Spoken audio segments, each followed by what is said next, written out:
These pilots know how to fly a Hawk jet. Now they're about to be taught how to kill with it. For the first time in 25 years, our cameras have been following a group of trainees at RAF Valley as they strive to become combat pilots. 2 of them are about to begin the last phase of their training. This is their final preparation for the front line. Failure at this stage is still a real threat.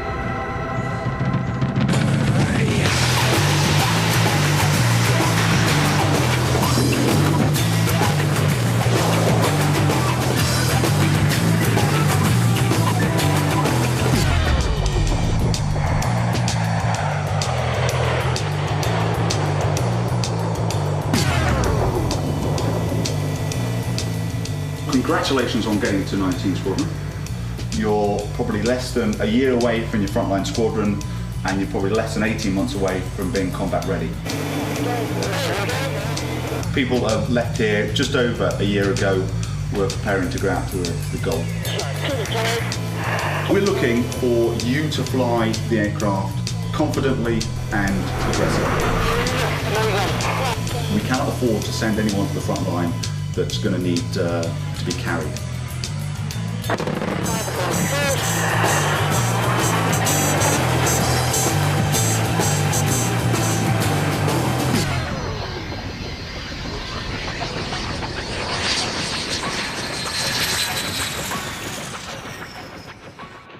Rich Fawkes first flew a plane while he was still at school.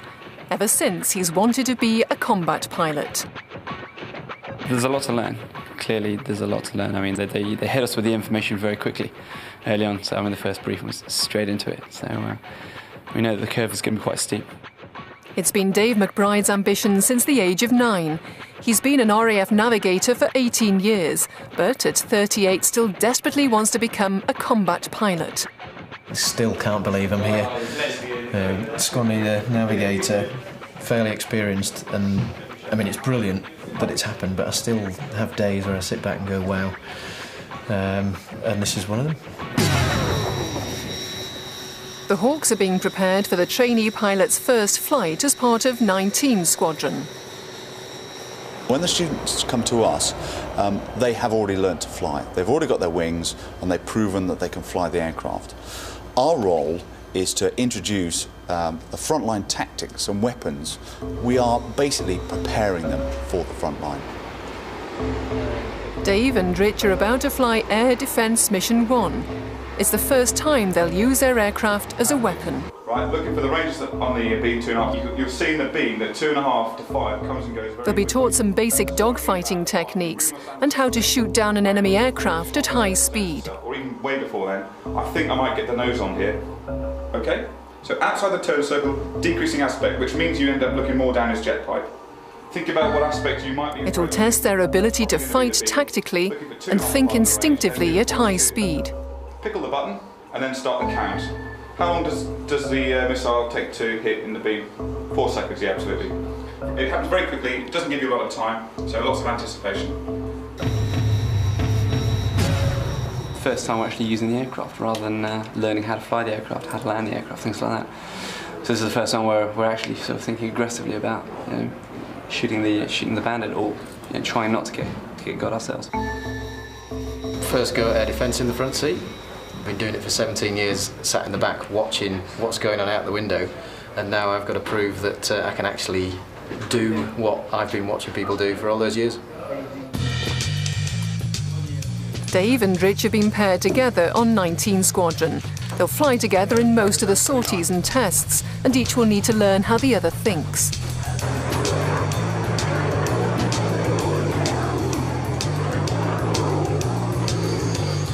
On this mission, they'll be doing air-to-air combat and will take it in turns to practice shooting each other down.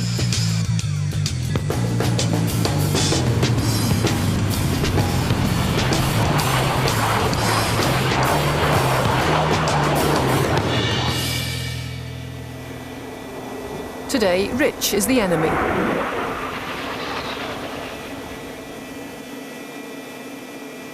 The exercise will take place high above the clouds at over 20,000 feet. Dave's physical and mental capacity is tested to the limit. His instructor watches from the back seat. Everything that Dave says and does is recorded. Okay. You ready to go? Yes, indeed. So, you have control, Dave. Control. Left arm. Which turn? Go. Okay. Now that's the bucket level for top and arm fly there. Is a game of cat and mouse at over 500 miles an hour. New shot coming, flaps open. Aspect's got beam range, looking for 2.5, about 2.5 now. No shot, unfortunately. That's a bit of a low yaw. That's the problem, you have to anticipate. It doesn't last very long at all. That's foul, 90 right, go.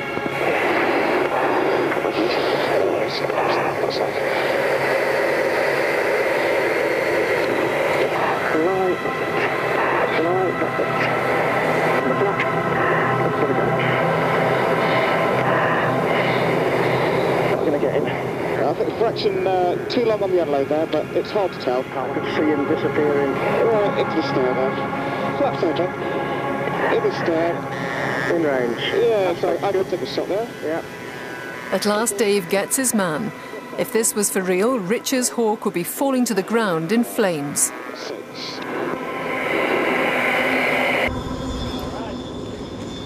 How's that? Cool, flying.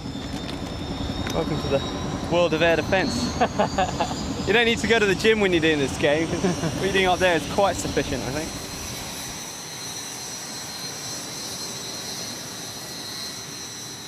Exhausting? It is actually, it is, but there's the worst to come. There's AD3, there's the one when you ought to come where it's all the defensive stuff where you're looking over your shoulder, pulling maximum G, max perform in the aeroplane for however long, half an hour, 40 minutes, and apparently that really is a biggie.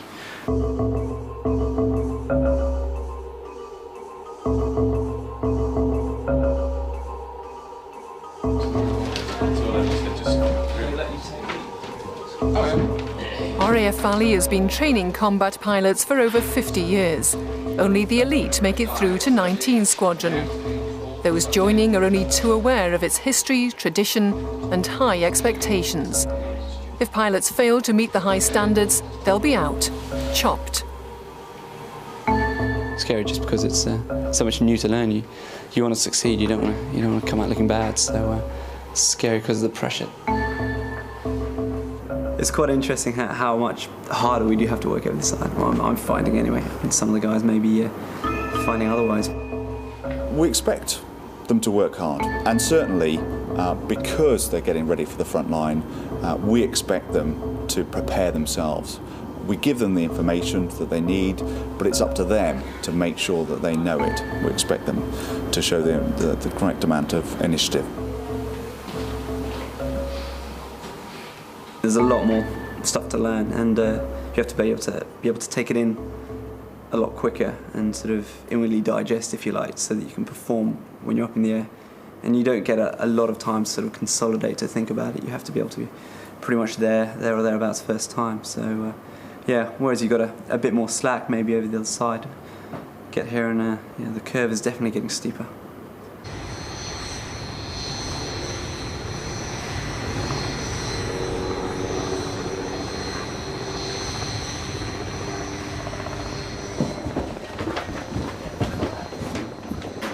Dave has passed his first few sorties with little difficulty, but now he's preparing to fly the Air Defence 3. This is one of the most physically demanding flights a pilot will ever experience, and one where they will feel the full force of gravity. They're going to be looking over their shoulder all the time at a bad guy who's trying to shoot them, and they're starting off from a very defensive position, so the bandit has a opportunity straight from the beginning to try and get shots away. Yeah, quite nervous actually. Not nervous about the actual content of the trip, but nervous about the possibility of pulling a neck muscle, because this is the trip where people do occasionally.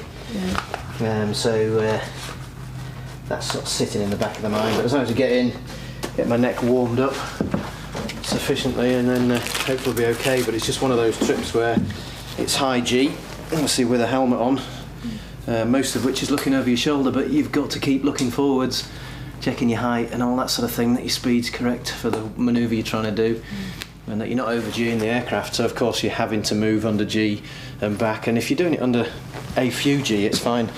But once you're up at the top end, the 6 to 7G, then it hurts. At 7G, gravity is 7 times greater than normal. This means that Dave's head will weigh 7 times its usual weight. Just turning round to look behind will become physically exhausting.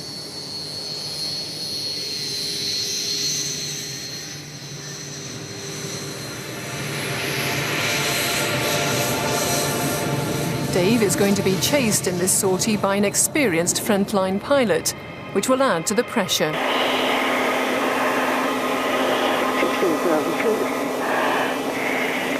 Dave knows he'll have to keep his wits about him to avoid being shot down.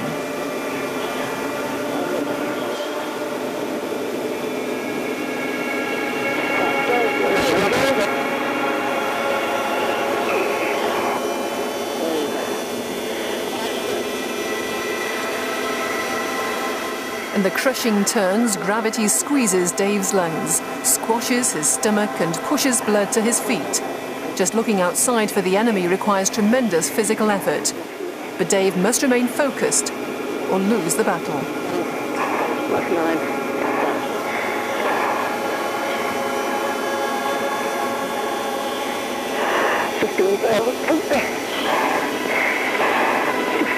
Behind us now.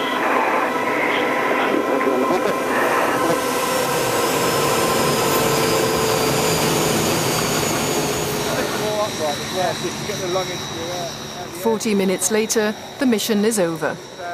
Once I got into that crunch position in the second half of the trip, you know, really working hard, trying to get air in the lungs, and just ran out of energy on the very last one. Just trying to breathe. No, I just can't pull anymore because there's not enough oxygen going to the muscles. So, yeah, but he's assured me it does get easier the more you do. And I hope so. And these boys don't look as if they've been working. Signs. Right, I'm gonna go and get changed.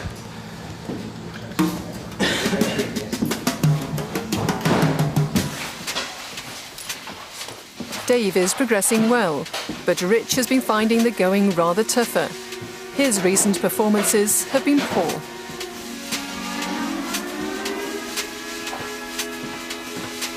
Only the best survive at Valley, and the pilots are made well aware of what happens if they don't make the grade. Unfortunately, I have to talk to you about the more negative sides of the course, which are the review and suspension procedures. If you have a snag on a sortie, and everybody does, it'll be pretty much a straight refly. If that doesn't go very well, then you may get into flight commander review. Right. It's not uncommon either, and then we'll put a little bit of a package together, say 2 sorties. If that package goes badly, then we're down to squadron leader review, and that is an assessment ride. Until you're sat in the shoes of the individuals going through the course, you have no understanding of the pressure that they feel on a daily basis. There are days when you wake up and wonder if it will be the last one that you'll have on the course, because you perceive, either rightly or wrongly, that the axe is about to fall in your direction.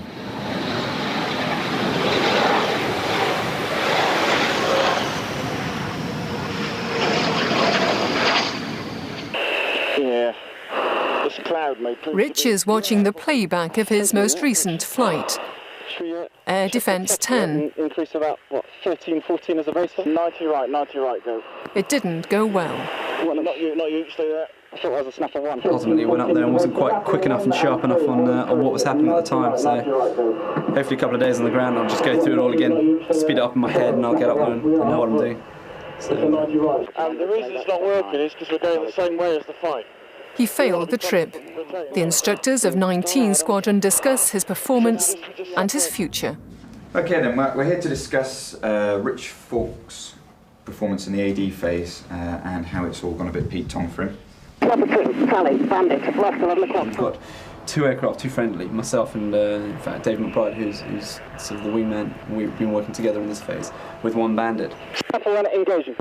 And he got everything right in the brief. So on a Magi board with sticky shapes saying, this is the picture of what happens here, he got it right every time. If you do it in the air, when he's got, to fly the aircraft, think about his fuel and everything else, then at the moment, he won't give you the correct answer. To a point where he'd make the wrong decision, change it incorrectly, and then change it again. Shoot him, come on! Outside range. Bits and pieces then to make it untidy. Fox 2's taken when the bandit and his wingman are in the same piece of sky, so, you know, possibility of shooting his wingman down there. Really, because we haven't really got it sussed yet, have we? Jeez. By now he's not really enjoying himself, you know. He's not having a good time. It's gone that badly that he knows it's gone that badly as well. Okay. You know, you get to a point where you could ask him his name and you might not get the right answer because the guy's just overloaded. Papa, 2 Fox 2. As long as you just sit on the ground, which I'm trying to do now, and go through it all sort of 100 times, then it becomes sort of muscle memory sort of thing. For him, he needs to just think on his feet in the air, and it will be make or break. He'll either click and his performance will improve, or he'll flatline. They've come to a decision. Rich will have to refly his last 3 sorties. Dave is to remain his partner. The hope is that his experience will encourage Rich and pull him through.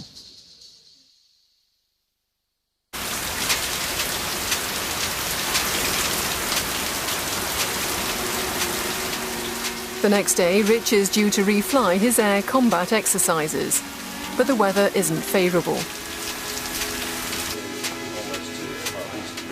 Pilots have to get used to weather delays, but that doesn't make things any easier for Rich. If it doesn't clear, then Rich and Dave may not fly at all. The cloud base here is 2,000 feet. It's solid up to flight level 225. You go 25 miles south of here. It's solid up to flight level 185. It's official, there's too much high-level cloud for flying. That gives Rich more time to prepare, but it also means more time to worry. Wonderful.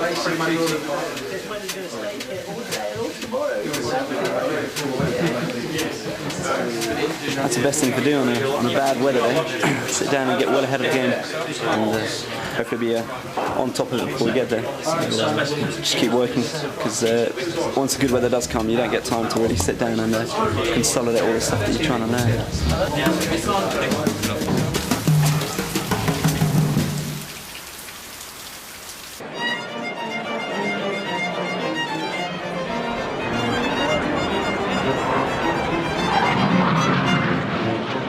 The weather clears at last, but Rich has to put his sorties and anxieties to one side. RAF Valley is hosting its annual reception for local people on Anglesey. Whatever else is on their minds, the officers must attend and mingle.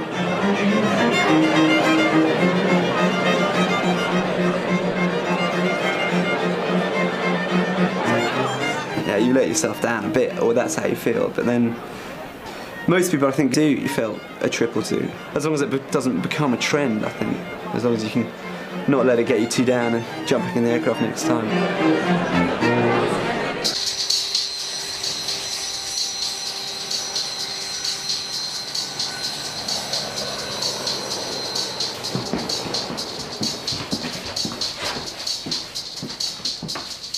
A few days later, flying conditions are perfect, and Rich has to prove that he really does have what it takes to become a combat pilot. It could be the last chance to prove himself. Sometimes we have trainees who just can't get the pictures in the air combat. They don't have a 3D brain, and they find it very difficult to see situations developing and react accordingly. We give them fairly advanced and complex sorties to try and learn, and some of the trainees just find that it becomes too much for them. They just get to a brick wall effectively, and they can't raise their game anymore.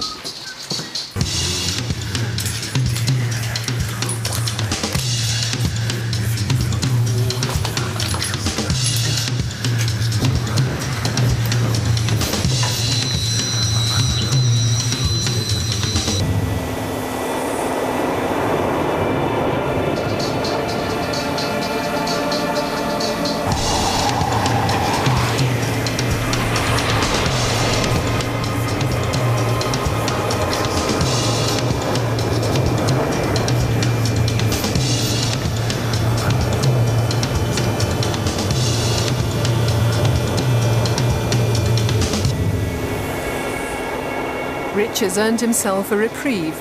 He's passed the sortie.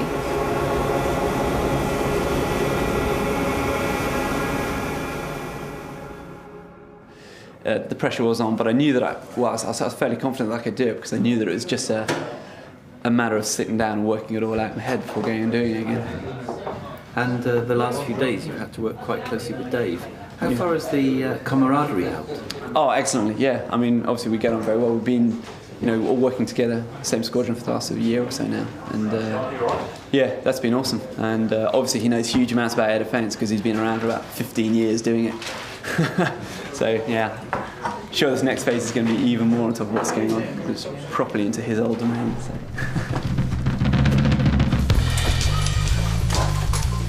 Rich is finally allowed to move on to the next stage of his training, but he knows things won't get any easier. To ensure he's fully prepared for what's ahead, he goes to the Hawk simulator for his next exercise before doing it for real.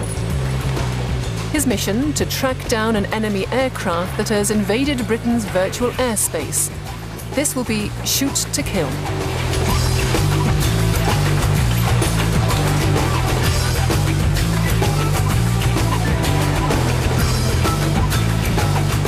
Ground control will keep him updated on the location, direction and speed of the enemy intruder. Tiger 1 target, 270, 43 miles, heading 060, 15,000 feet, mission engage.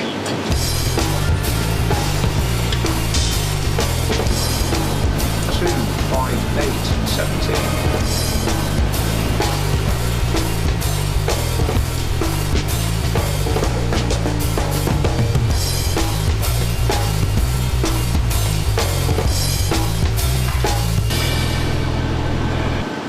Tiger 1, target declared hostile. This simulator is the only one of its kind in Britain and cost £18 million to build. The graphics are very realistic. The one major difference between this and doing it for real is the absence of the G-force, which can scramble the brain.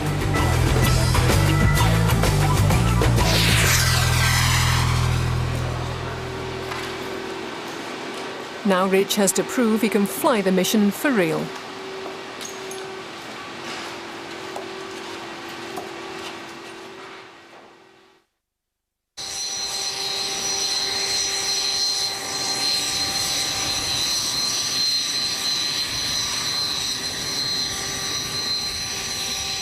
It looks as though Rich has reached his limits. Once again, the mission was beyond him.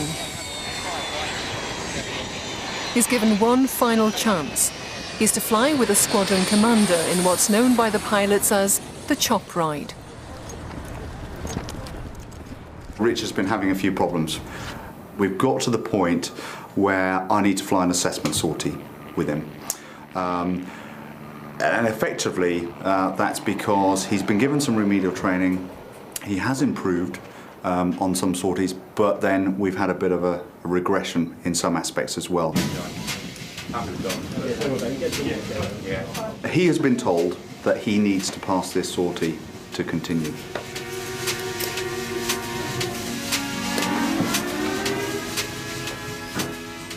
He doesn't need to pull out a fantastic performance. All I'm looking for is the course standard that we would expect at this stage of training.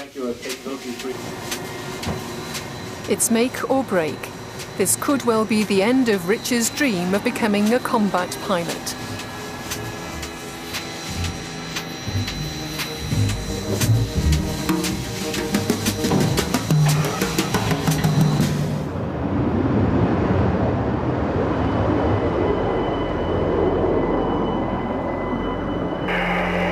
Rich is up in the air for almost an hour. Every move he makes, every word he utters is scrutinised. His entire future rests on this performance.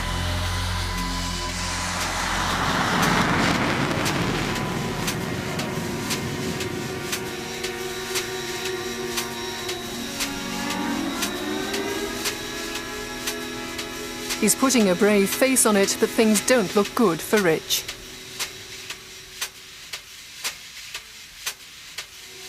In accordance with tradition at RAF Valley, an axe is drawn above his head on the course photograph. His childhood dreams are over. He's failed. He's been chopped. It's a hard thing for us to have to do to someone, to basically take away their dream. However, we have to do it because it's for their own safety, for the safety of others, and also because we need people on the front line who can actually do the job. But he seemed to understand, he seemed to accept, and a couple of times in the air, I think he sort of realised that this was probably beyond him. So he took it very well. The deeper into the AD phase I got, the more I realised that I probably wasn't the Red Baron. And, yeah. But hey, there you go. They tried. They threw a few extra chips at me and extra tuition experts, and I still couldn't put it out of the bag. So there we go. Gave my best. Let's move on. See what else happens. Come on, drink a pink drink. Pink golden.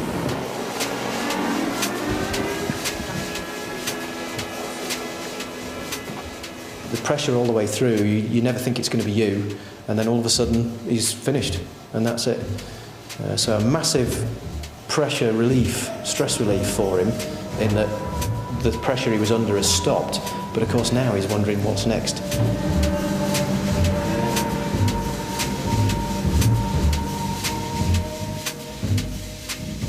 After you sort of fail a certain number of trips, you start to think, well, I don't know, is this for me? Am I actually cut out for it? Am I going to make it through or not? And I guess inevitably, although I never stopped wanting to get to the end, I suppose you do start to struggle to believe in yourself and believe that you can actually make it through.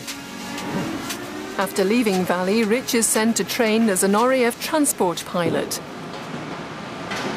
Runway heading, flight level 80. He will never fire a missile or drop a bomb. His job will be to supply the pilots on the front line who do make it as combat pilots. Yeah, I mean, hopefully I'll be deep in the operations of a squadron, doing something that's worthy for the country and worthy for the Air Force, and helping out my friends on the front line and the fast jets. So.